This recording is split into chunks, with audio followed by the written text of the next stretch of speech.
Yo quiero compartir algunas ideas acerca de la temática creación, encarnación y vocación. Y gustaría también, a partir de la temática de la vocación, escuchar un poco lo que ustedes comprenden por vocación y que hablen un poco también de su propia vocación. Y que esto sea entonces una manera de empezar también el diálogo después que yo he concluido mis contribuciones. La teología de Lutero es conocida por su énfasis en la cruz, la teología crucis, pero este centro cristológico no está disociado de su teología de la creación. Para Lutero, creación y salvación están profundamente relacionados, como demuestra su interpretación de los sacramentos. La humanidad no es creada para el pecado, sino para la gracia de Dios. Esta es la promesa divina.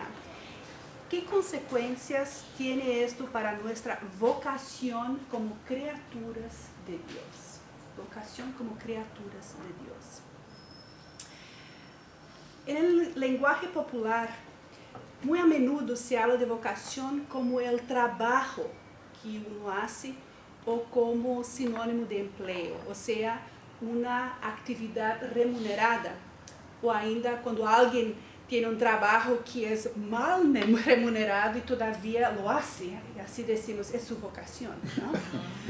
Pero vocación es la interpretación de que se hace de estas actividades a la luz de la fe, como oportunidades dadas por Dios para servir a Dios y al prójimo. Vocación, del latín vocatio, es el llamado al servicio, pero antes de todo es el llamado de Dios que nos da vida, existencia, humanidad. La vocación ofrece una interpretación cristiana de los roles, las ocupaciones y las posibilidades que nos rodean. Implica en libertad y autorrealización, pero también debido a las limitaciones humanas, ni siempre se actualizan todos los dones y talentos. A la veces, esto se debe por barreras impuestas por el clasismo, el racismo, el sexismo, etc. A pesar de todas las personas tener potencial, la disponibilidad y la oportunidad de concretar estos potenciales no es la misma para todos. La vocación da forma a nuestras acciones, decisiones y actitudes, como se expresan dentro de nuestras realidades particulares. Como tal, vocación es un constante proceso de discernimiento. Ella alienta la revisión periódica de nuestras prioridades, lo que es real y lo que es ideal, estableciendo distinciones entre las relaciones especiales y generales, cómo nos movimos en nuestras carreras y el significado de nuestra labor. Vocación es también un llamado a la transformación. Los talentos de una persona deben ser utilizados para el bien común. Vocación crea significado, proporciona comunidad, establece conexión con el mundo en general y el conocimiento de las necesidades humanas, no solo la propia, sino también de los que nos rodean. Vocación nos ayuda a entender el sentido de nuestro vivir. Y aquí una cita de Palmer Parker, que es un estudioso de vocación. La cita dice: la vocación no significa una llamada que persigo, significa un llamado que yo escucho. antes de que pueda decir a mi vida lo que quiero hacer con ella, debo escuchar a mi vida diciendo quién soy. Tengo que escuchar la verdad y los valores en el corazón de mi propia identidad. No las normas por las que debo vivir, sino a las normas por las que no puedo dejar de vivir si estoy viviendo mi propia vida. Para Martín Lutero, la vocación es Beruf, una palabra en alemán, una vocación que comienza con nuestra condición de criatura. Dios nos llama a la existencia para sernos, para entender realmente lo que significa este llamado y cómo discernirlo. Debemos llegar a un acuerdo con lo que significa ser hecho criaturas en la imagen de Dios. Nuestro llamado a una humanidad común se inicia con la creación. Para Lutero, la vocación está en actuar de acuerdo con la voluntad de Dios, haciendo lo que estamos destinados a hacer. Pero, ¿qué es eso?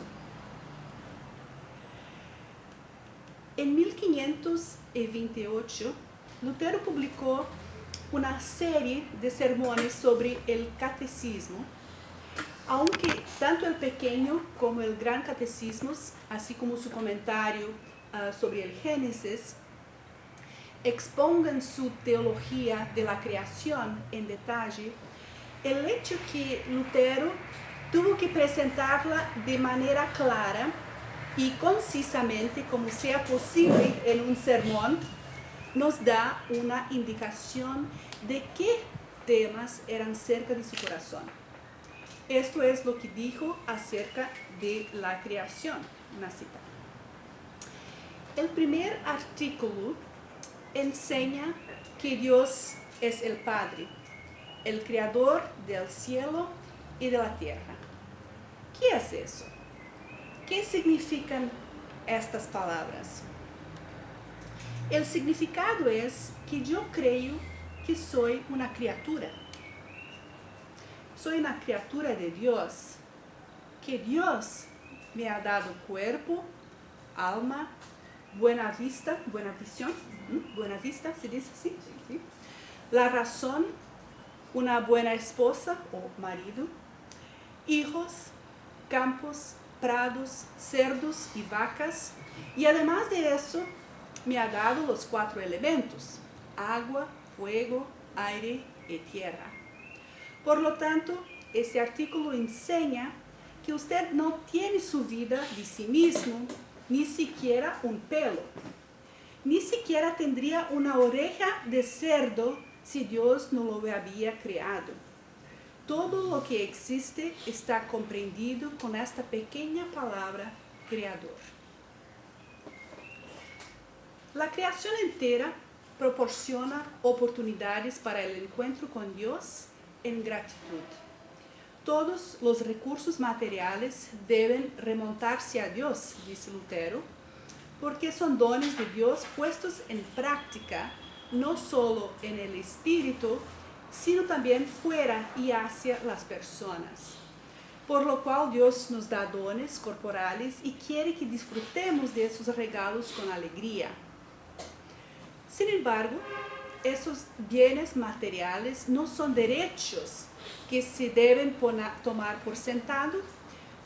Mercedes, ¿cómo se traduce take for granted? Dar por supuesto. Dar por supuesto.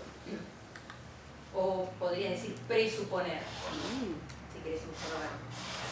Gracias. Porque Dios no está obligado a proporcionarlos a nosotros. No es la obligación de Dios. Dilapidar, no tener gratitud y mercantilizar el mundo material es pecaminoso.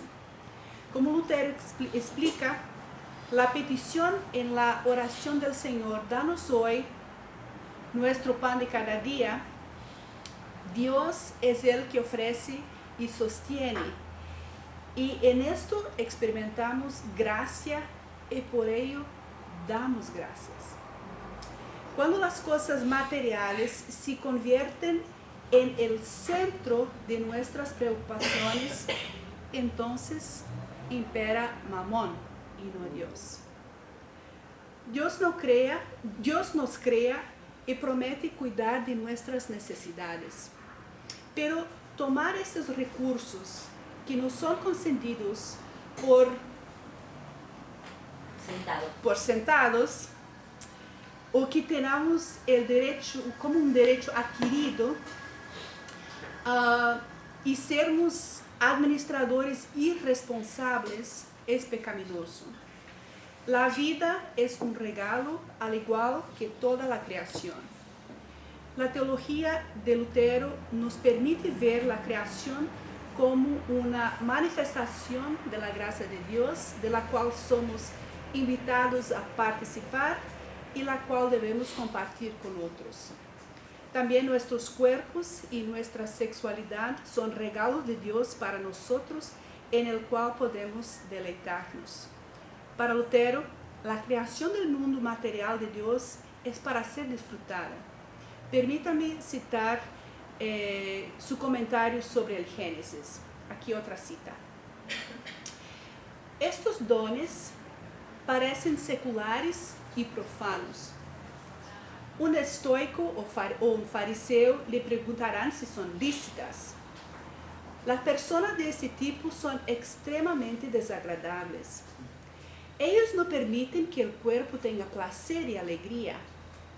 En su religión, la que Pablo describe en Colosenses 2, es decir, no perdonó al cuerpo, sino torturarlo y matarlo hasta que se reduzca a la nada. Ese es el objetivo a la religión que Pablo criticaba. Así se dice de Bernardo, que para superar su lujuria, atormentaba su cuerpo hasta el punto de que finalmente los hermanos no podían asociarse con él a causa de su mal olor.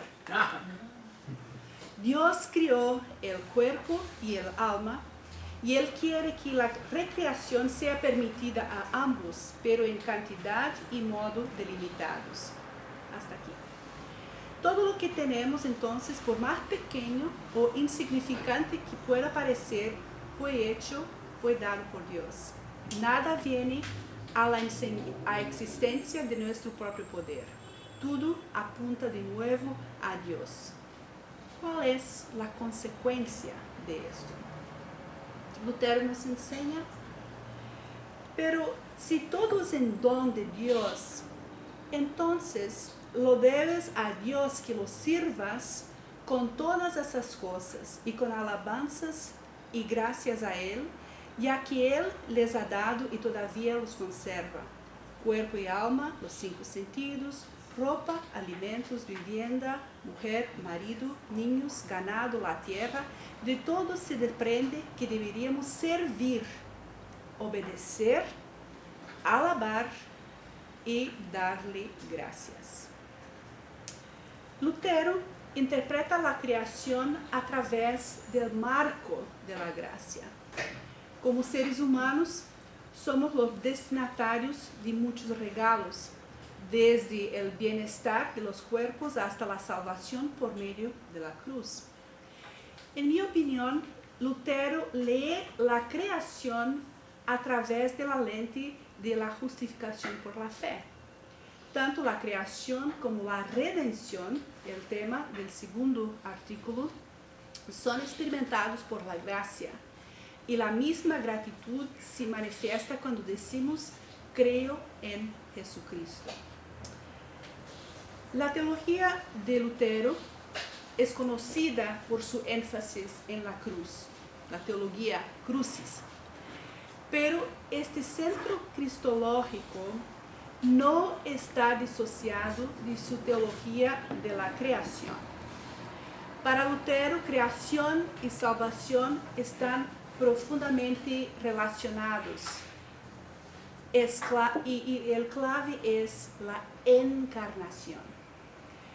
Un ejemplo de una reflexión teológica que sustenta tal tensión paradójica se puede percibir a través de un análisis bíblico de Mateo, el primer capítulo, que narra el nacimiento de Jesús.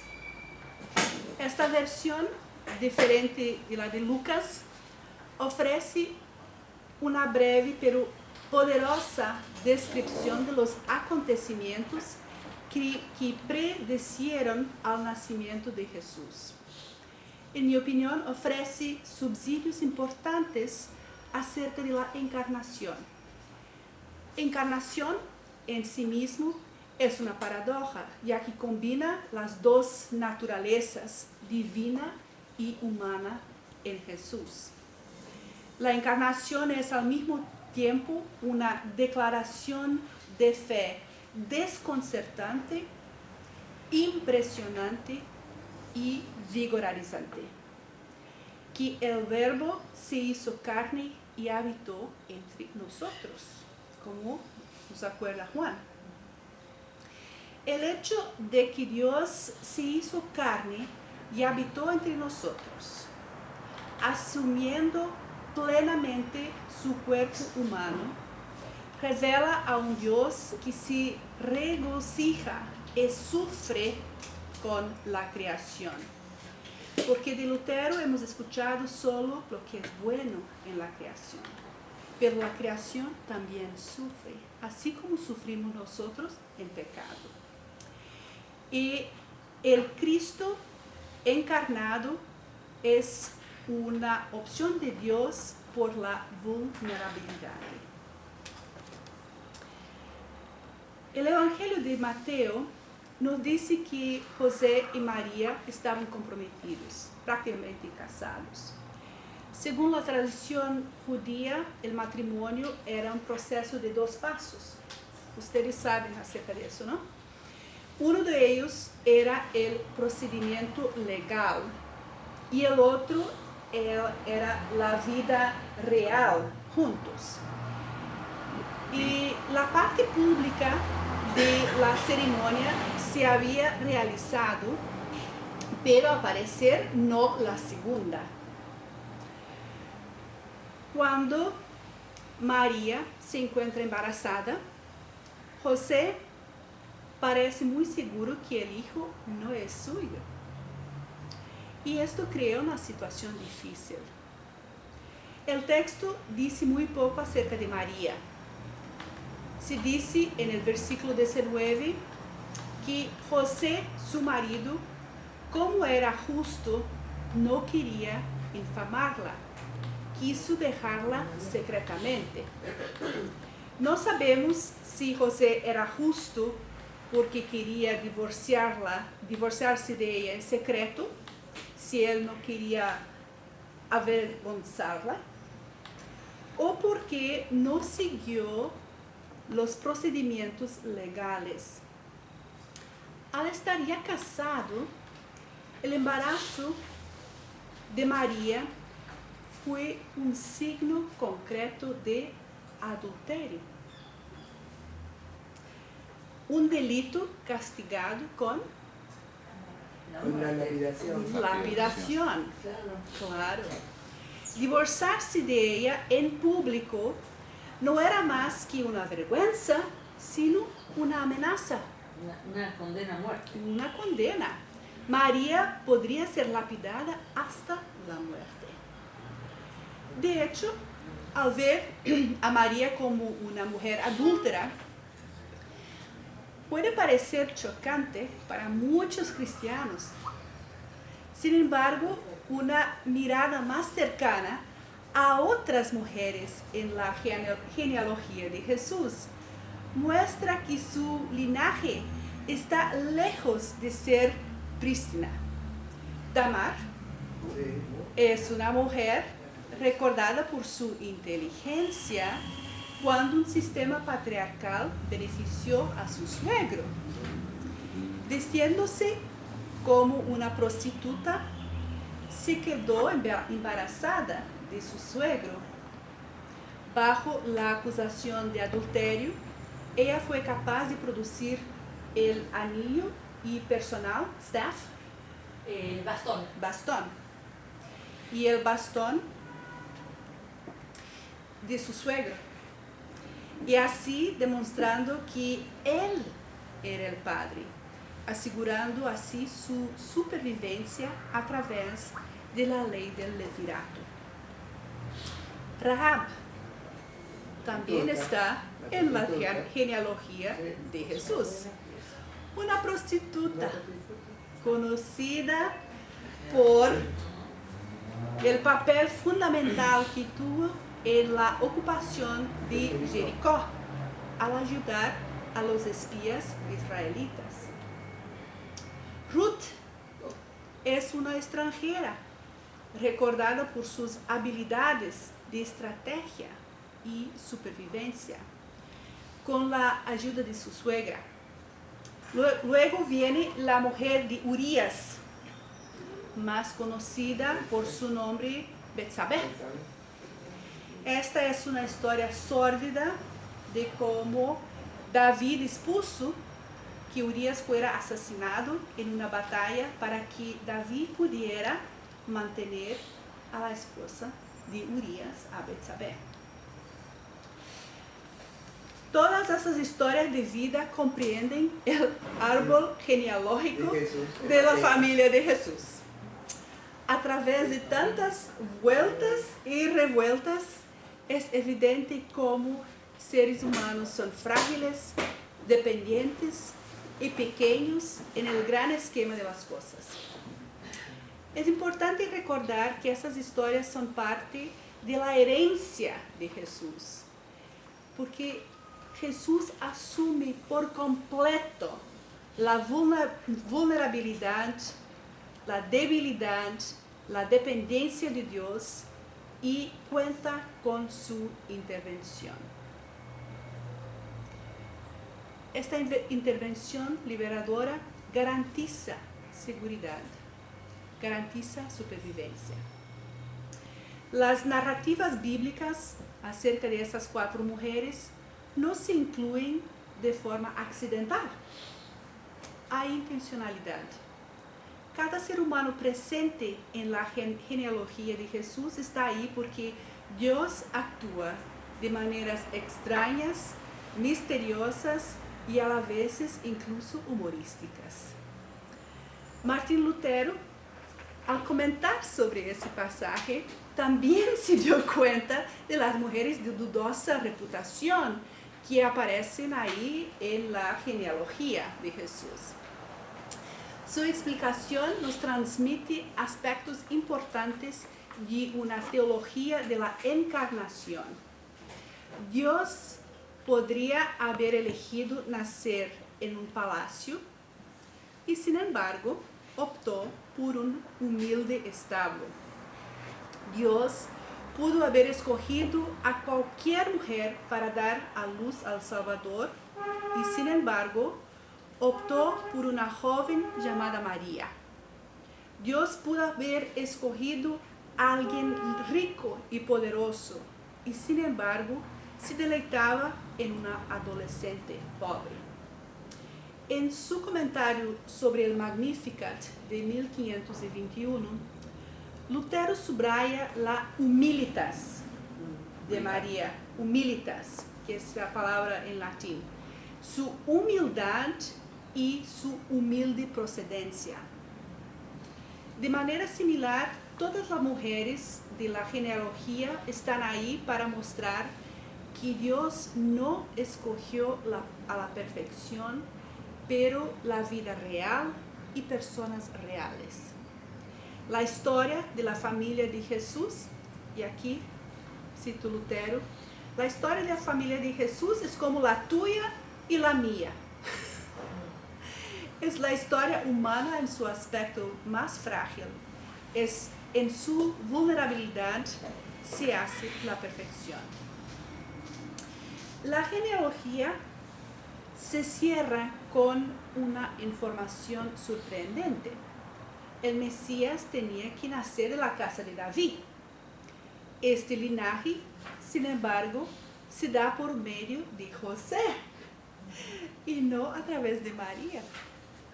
Si Jesús no es el hijo biológico de José, ¿cómo puede ser un descendiente de la casa de David? Aquí la narración bíblica nos da un puente entre creación, encarnación y vocación. Como hemos visto, un tema crucial es el papel de María, su reputación, la posibilidad de ser lapidada hasta la muerte y el peligro concreto de que este embarazo nunca podría llegar a un buen término.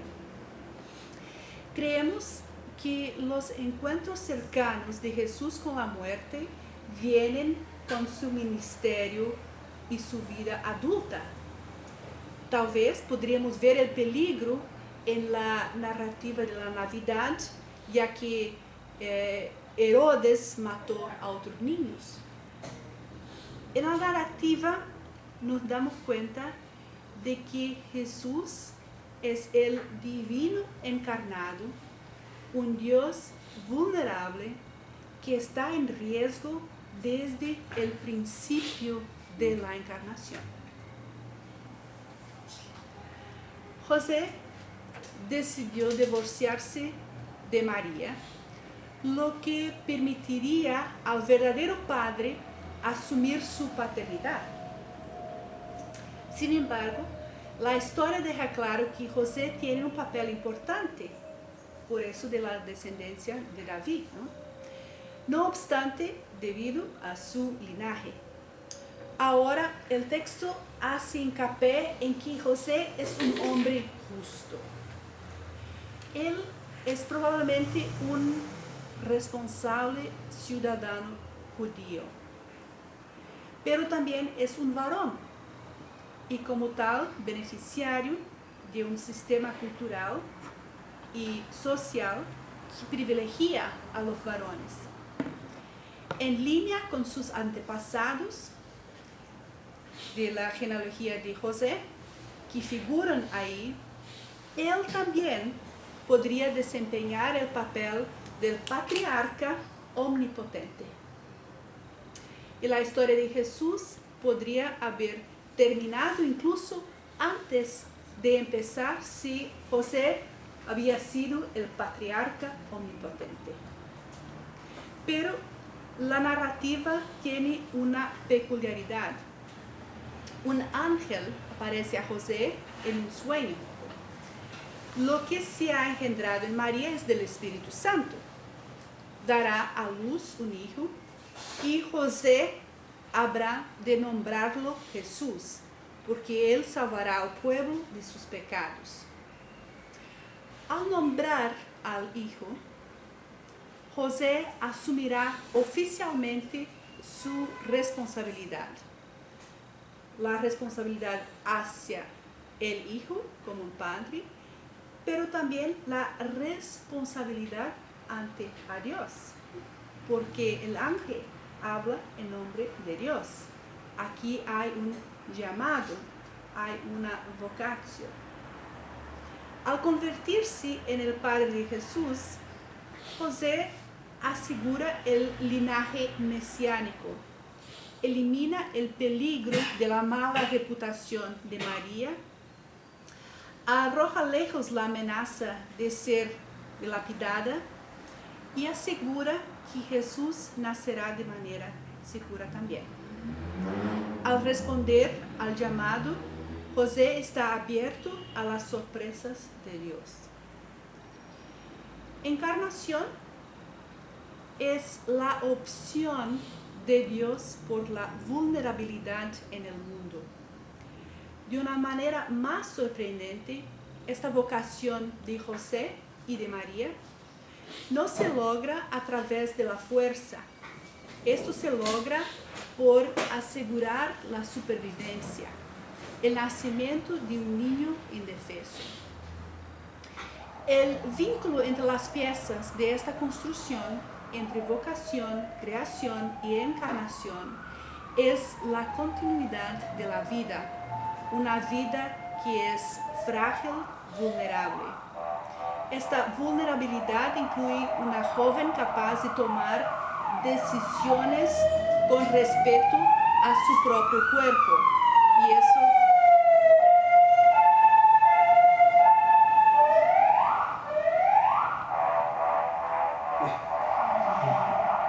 vulnerabilidad incluye una joven capaz de tomar decisiones con respecto a su propio cuerpo, y eso sabemos a partir de Lucas. Y decir sí a un embarazo que para siempre perturbará el mundo. Esta vulnerabilidad incluye a Dios hablando a través de ángeles, aunque en nuestras vidas los ángeles no tengan alas, pero son gente común que nos interpela. También incluye a un hombre salir de su papel patriarcal y omnipotente y arriesgar la confianza. Esta vulnerabilidad es seguir la visión de Dios, soñando sueños y siguiéndolos. Cuando hombres, al igual que José, creen en sus sueños, cosas nuevas pueden suceder. Nuestra vocación para sermos humanos, de llevar en serio la encarnación de Dios como un ser vulnerable, se basa en la capacidad humana de depender de los demás, a confiar en los sueños y a invertir en los esfuerzos de cooperación que hacen posible la vida. No es de extrañar que Jesús iba a nacer en un pueblo llamado Belén, en Bethlehem. Beth es casa, Lehem es pan. Bethlehem significa casa del pan. Porque Jesús se convirtió en el pan de la vida. La supervivencia y la abundancia de la vida son temas siempre presentes en la predicación de Jesús, en su enseñanza, ministerio y en el anuncio del reino de Dios. El llamado al ser humano es el llamado por la vida en abundancia. No solo la vida, sino superlativo, con calidad. La vida que deseo para mí, y para esto lo rogo a Dios, y la vida que deseo para mi prójimo y por la cual lucho. Termino donde empecé ayer. Vocación es también un llamado a la ciudadanía. En sus escritos, Martín Lutero explica que ser cristiano es vivir no en uno mismo, pero con una mayor preocupación por el prójimo. Las cosas buenas que tenemos de Dios deben fluir de una a la otra y ser común a todos, de manera que todo el mundo debería revestirse de su próximo y así conducirse hacia él como él mismo se encuentra en el lugar del otro. De hecho, la vocación ética de Lutero se podría resumir con su declaración de que los cristianos no viven en sí mismos, sino en Cristo y su prójimo. Al vivir en Cristo por la fe y en el prójimo a través del amor, los cristianos dan testimonio de la palabra de Dios. Por la fe, los cristianos son llevados más allá de sí mismos a Dios. Por el amor descienden más allá de sí mismos a su prójimo. Y aquí una cita de Lutero, ya que Daniel me ayudó a traducirla, encontrarla en español. Se deduce de todo lo dicho que el cristiano no vive en sí mismo, sino en Cristo y el prójimo. En Cristo por la fe, en Cristo por la fe, en prójimo por el amor. Por la fe sale el cristiano de sí mismo y va a Dios. De Dios desciende el cristiano por el amor. Esto viene de la libertad cristiana. El amor es el gran mandamiento de Jesús y es como vivimos nuestra fe, como Jesús lo enseñó en su ética. Ama a Dios con todo tu corazón, alma, mente y fuerza, y ama al prójimo como a ti mismo. Gracias por la atención.